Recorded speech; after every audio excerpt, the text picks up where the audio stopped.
당신은 지금도 거절하지 못하고 있습니까? 그 하나의 괜찮아요가 당신을 가장 다루기 쉬운 사람으로 만들고 있습니다. 잠시 멈춰 생각해 보겠습니다.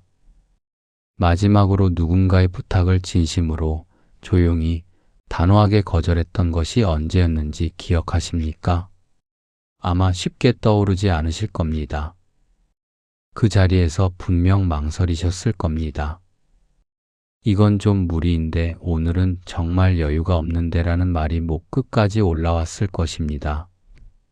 그런데도 결국 입 밖으로 나온 것은 이 말이었습니다. 아, 괜찮아요. 우리는 왜 그 말이 이토록 쉽게 나오는 걸까요? 그리고 왜 괜찮지 않다는 말은 이토록 무거운 걸까요? 우리는 거절을 배운 적이 없습니다. 어릴 때부터 주변에 맞춰주는 아이, 불편함을 삼키는 사람, 싫다는 말을 입안에서 녹여버리는 존재가 착한 사람이라고 배웠습니다. 그래서 우리는 거절 대신 감당을 선택합니다. 그리고 그 감당이 조용히, 아주 조용히 쌓일수록 우리는 점점 더 쉬운 사람이 되어 갑니다. 오늘은 그 쉬워진 우리에 대해 조금 더 깊이 들여다보려 합니다. 거절하지 못할수록 사람들은 더 쉽게 대한다. 이 문장은 처음에는 차갑게 들릴 수 있습니다. 어쩌면 불편하거나 씁쓸하게 느껴질 수도 있습니다. 하지만 이것은 사람을 향한 냉소가 아닙니다. 인간관계가 작동하는 방식에 대한 솔직하고 정직한 관찰입니다. 니체는 자기 자신을 어떻게 대하는가가 결국 타인이 자신을 어떻게 대하는가를 결정한다고 보았습니다. 이것은 이기심에 관한 이야기가 아닙니다. 자기 자신을 존중하는 태도가 모든 관계의 출발점이 된다는 단순하지만 깊고 무거운 통찰입니다. 우리가 항상 예스를 말하면 그 관계 안에서 우리의 자리는 어떻게 설정될까요? 부탁해도 되는 사람, 무리한 요청도 한 번쯤 들어줄 사람, 거절당할 것 같지 않은 사람. 이 이미지는 겉으로는 따뜻하게 들리지만 사실은 우리가 스스로의 무게와 위치를 조금씩, 아주 조금씩 낮추는 과정입니다. 타인이 우리를 가볍게 여기기 전에 우리 스스로가 먼저 우리를 가볍게 대한 것입니다. 우리가 거절을 이토록 어렵게 느끼는 이유는 무엇일까요? 단순히 착한 성격 때문이 아닙니다. 거절했을 때 상대가 실망할까봐, 관계가 어색해질까봐, 나쁜 사람처럼 보일까봐, 혹은 내가 이기적인 것은 아닐까 하는 조용한 죄책감. 우리의 거절 불능은 사실 상대를 위한 배려보다 우리 자신 안의 불안에서 비롯될 때가 훨씬 더 많습니다. 여기서 중요한 구분이 하나 있습니다. 배려는 자발적입니다. 내가 원해서 기꺼이 진심으로 하는 것입니다. 하지만 불안에서 나온 동의는 강제적입니다. 두려워서 어쩔 수 없이 그냥 넘어가려는 것입니다. 그 두 가지는 겉으로는 똑같이 보일 수 있습니다. 하지만 쌓이는 방향이 전혀 다릅니다. 자발적인 배려는 관계를 풍요롭게 만들지만 불안에서 나온 동의는 내 안에 조용히 피로를 쌓습니다. 우리가 태어날 때부터 거절을 못했던 것은 아닙니다. 아이들은 거절을 압니다. 싫으면 고개를 돌리고 먹기 싫으면 입을 닫아버립니다.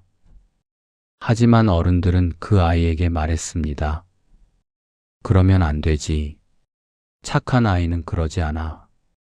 우리는 거절을 배우지 못한 것이 아닙니다. 거절을 지우면서 자랐습니다.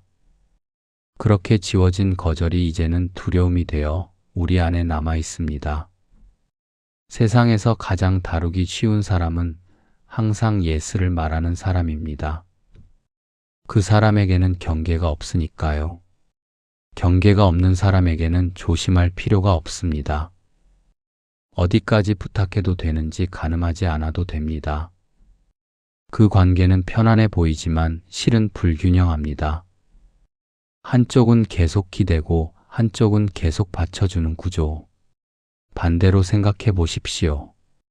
우리가 진심으로 조심하게 되는 사람은 어떤 사람인가요?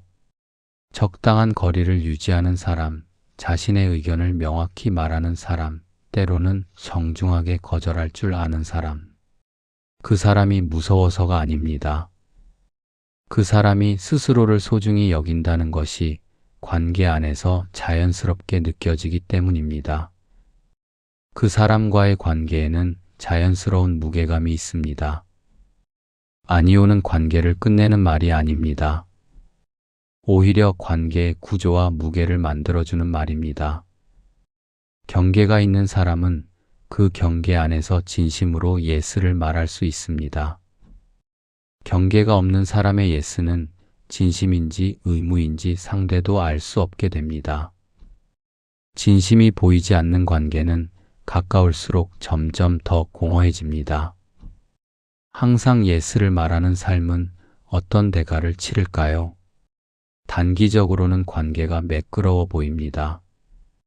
갈등이 없고 모두가 편안해 보입니다. 하지만 그 안에서 나는 조용히 소진됩니다. 더 무서운 것은 내가 무엇을 원하는지 조금씩 모르게 된다는 것입니다.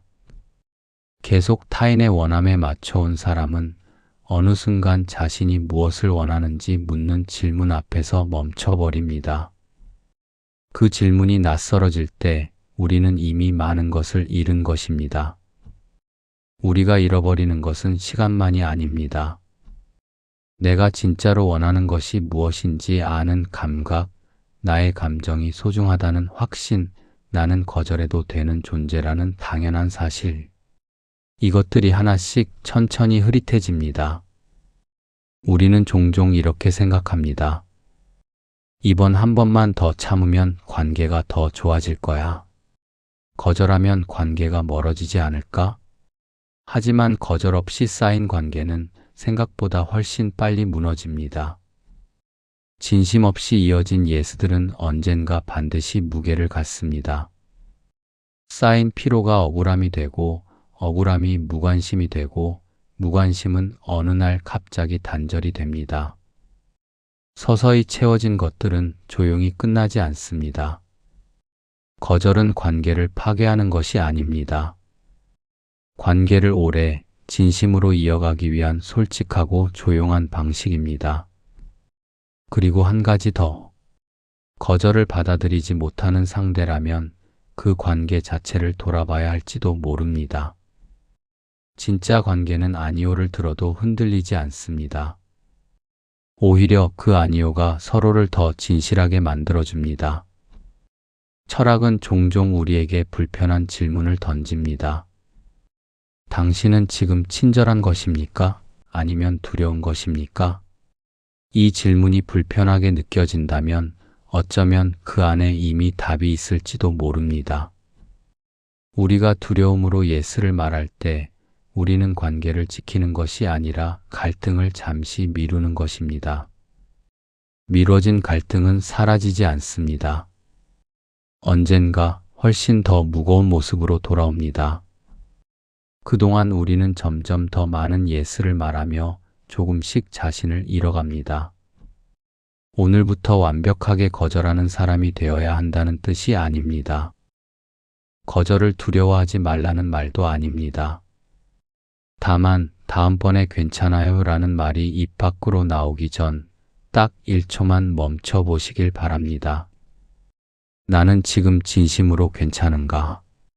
그 1초가 당신을 지킵니다. 그 1초가 관계를 더 진실하게 만듭니다. 그리고 그 1초들이 쌓여서 조금씩 당신을 당신답게 만들어갑니다. 거절은 차가운 것이 아닙니다. 자기 자신을 아끼는 가장 조용하고 단단한 방법입니다. 스스로를 쉽게 대하지 않는 사람만이 타인으로부터도 쉽게 대해지지 않습니다.